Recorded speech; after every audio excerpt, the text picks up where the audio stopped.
আগে পয়লা বৈশাখ মানে ছিল শেখ হাসিনা, পয়লা বৈশাখ মানে ছিল শেখ মুজিব, এখন বিএনপির জমানায় হয়ে গেছে এগুলো তারেক রহমান, জিয়াউর রহমান। আগে আওয়ামী লীগ আমলেও যেমন কিছু তেলবাজ লোক ছিল, এখনো আছে, এটা সবসময় থাকে।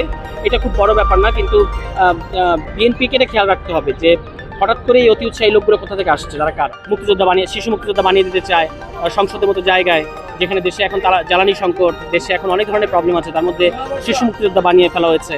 তো আমরা ভাবছিলাম যে যেহেতু ওনারা একটা মজা করছেন, আমরাও যে আপনি পারলে একটা অনাগত মুক্তিযোদ্ধা একটা ক্যাটাগরি বের করেন, যে আমরা কল্পনা করে নেব যে ওই সময়ে তারা যদি জীবিত থাকতেন তাহলে তিনি মুক্তিযুদ্ধ করতেন।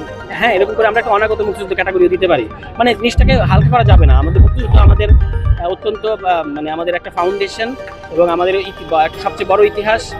এটাকে নিয়ে এই যে শিশু মুক্তিযুদ্ধ আমরা দেখেছি যে সব কিছুতে শেখ মুজিবকে জড়ানোর চেষ্টা করতে আওয়ামী লীগ।